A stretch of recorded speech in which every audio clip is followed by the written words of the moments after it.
सुप्रसिद्ध कवि प्रदीप चौबे की एक कविता रेलमपेल प्रस्तुत कर रही हूँ। यह एक हास्य कविता है, उम्मीद है आपको पसंद आएगी। भारतीय रेल की जनरल बोगी, भारतीय रेल की जनरल बोगी, पता नहीं आपने भोगी के नहीं भोगी। एक बार हमें भी करनी पड़ी यात्रा, स्टेशन पर देखकर सवारियों की मात्रा। हमारे पसीने छूटने लगे और हम झोला उठाकर घर की तरफ फूटने लगे। एक बार हमें करनी पड़ी यात्रा, स्टेशन पर देखकर सवारियों की मात्रा। हमारे पसीने छूटने लगे, हम झोला उठाकर घर की तरफ फूटने लगे। तभी एक कुली आया, मुस्कुरा कर बोला, अंदर जाओगे? हमने पूछा, तुम पहुंचाओगे? तभी एक कुली आया, बोला, अंदर जाओगे? हमने पूछा, तुम पहुंचाओगे? वो बोला, बड़े बड़े पार्सल पहुंचाए हैं, आपको भी पहुंचा दूंगा, मगर रुपए पूरे 50 लूंगा।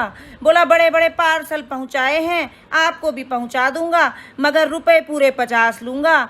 हमने कहा, 50 रुपया? वो बोला, हाँ भैया, 2 रुपए आपके, बाकी सामान के। हमने कहा, यार सामान नहीं है, अकेले हम हैं। हमने कहा, यार सामान नहीं है, अकेले हम हैं। तो बोला, बाबूजी, आप किसी सामान से कम हैं। भीड़ देख रहे हैं, कंधे पर उठाना पड़ेगा, धक्का देकर अंदर पहुंचाना पड़ेगा, मंजूर हो तो बताओ। हमने कहा, देखा जाएगा, तुम उठाओ। कुली ने बजरंग बली का नारा लगाया और पूरी ताकत लगाकर हमें जैसे ही उठाया कि खुद बैठ गया। दूसरी बार कोशिश की तो लेट गया। हाथ जोड़कर बोला, बाबूजी, भगवान ही आपको उठा सकता है, हम क्या खाकर उठाएंगे? बाबूजी, भगवान ही आपको उठा सकता है, हम क्या खाकर उठाएंगे? उठाते उठाते खुद दुनिया से उठ जाएंगे। तभी गाड़ी ने सीटी दे दी। हम झोला उठाकर धाए, बड़ी मुश्किल से अंदर घुस पाए। डिब्बे का दृश्य और भी घमासान था। पूरा डिब्बा अपने आप में हिंदुस्तान था। लोग लेटे थे, बैठे थे, खड़े थे। जिनको कहीं जगह नहीं मिली वे बर्थ के नीचे पड़े थे, और जिनको कहीं जगह नहीं मिली वो बर्थ के नीचे पड़े थे। हमने एक गंजे यात्री से कहा, भाई साहब, थोड़ी सी जगह हमारे लिए भी बनाइए। वो बोला, आइए, हमारी खोपड़ी पर बैठ जाइए, आप ही के लिए तो साफ की है, केवल 2 रुपए देना, लेकिन फिसल जाओ तो हमसे मत कहना। तभी एक भरा हुआ बोरा खिड़की के रास्ते चढ़ा, आगे बढ़ा और गंजे के सिर पर गिर पड़ा। गंजा चिल्लाया, किसका बोरा है? बोरा फौरन खड़ा हो गया और उसमें से एक लड़का निकलकर बोला, अकेले बोरा नहीं है, बोरे के अंदर 12 साल का छोरा है। अंदर आने का यही तरीका है जो हमने अपने माँ बाप से सीखा है। आप तो एक बोरे में ही घबरा रहे हैं, जरा ठहर जाइए, अभी गद्दे में लिपटकर हमारे पिताजी अंदर आ रहे हैं। उनको आप कैसे समझाएंगे? हम तो खड़े भी हैं, वो तो आपकी गोद में ही बैठ जाएंगे। उनको कैसे समझाएंगे? हम तो खड़े भी हैं, वो तो आपकी गोद में ही बैठ जाएंगे।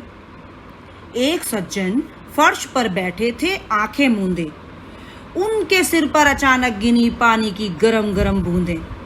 वे सिर उठाकर चिल्लाए, कौन है, कौन है, कमबख्त, पानी गिराकर मौन है, दिखता नहीं नीचे तुम्हारा बाप बैठा है। ऊपर की बर्थ से आवाज आई, क्षमा करना भाई, पानी नहीं है, हमारा 6 महीने का बच्चा लेटा है, कृपया माफ कर दीजिए और अपना मुंह भी नीचे कर लीजिए, वरना बच्चे का क्या भरोसा।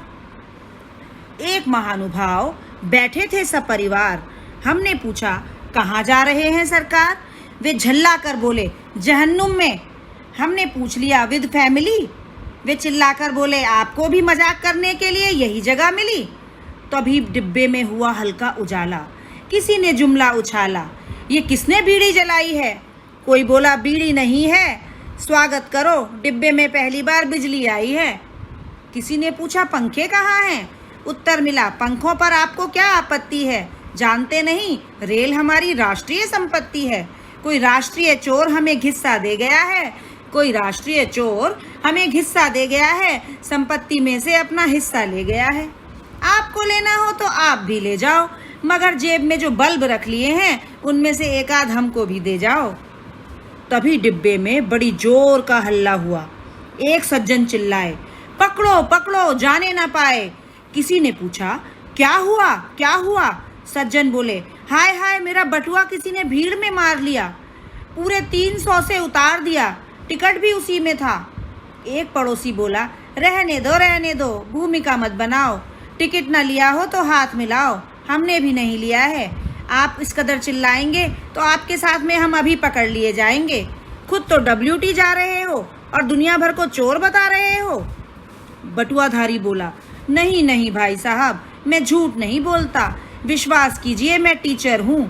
कोई बोला, इसीलिए झूठ है, टीचर के पास और बटुआ, इससे अच्छा मजाक इतिहास में आज तक नहीं हुआ। टीचर बोला, कैसा इतिहास, मेरा विषय तो भूगोल है।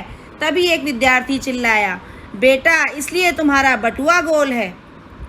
एक सज्जन के बर्थ के नीचे से निकलते हुए फिल्मी अंदाज में बोले, एक सज्जन बर्थ के नीचे से निकलते हुए फिल्मी अंदाज में बोले, मैं कहाँ हूँ? एक पड़ोसी बोला, शुक्र करो बेटा कि हो, वरना कल रेलवे कर्मचारी पूछते कि ये कौन था। इतना सुनते ही पूछने वाला मौन था। अचानक गाड़ी में बड़ी जोर से कोई खुशी के मारे चिल्लाया, अरे चली रे चली। दूसरा बोला, जय बजरंगबली। तीसरा बोला, या अली। हमने कहा, काहे के अली और काहे के बली, गाड़ी तो बगल वाली जा रही है। हमने कहा, काहे के अली और काहे के बली, गाड़ी तो बगल वाली जा रही है और तुमको अपनी चलती नजर आ रही है। प्यारे, सब नजर का धोखा है। दरअसल ये रेलगाड़ी नहीं, हमारी जिंदगी है। दरअसल ये रेलगाड़ी नहीं, हमारी जिंदगी है। और जिंदगी में धोखे के अलावा और क्या होता है? और जिंदगी में धोखे के अलावा और क्या होता है?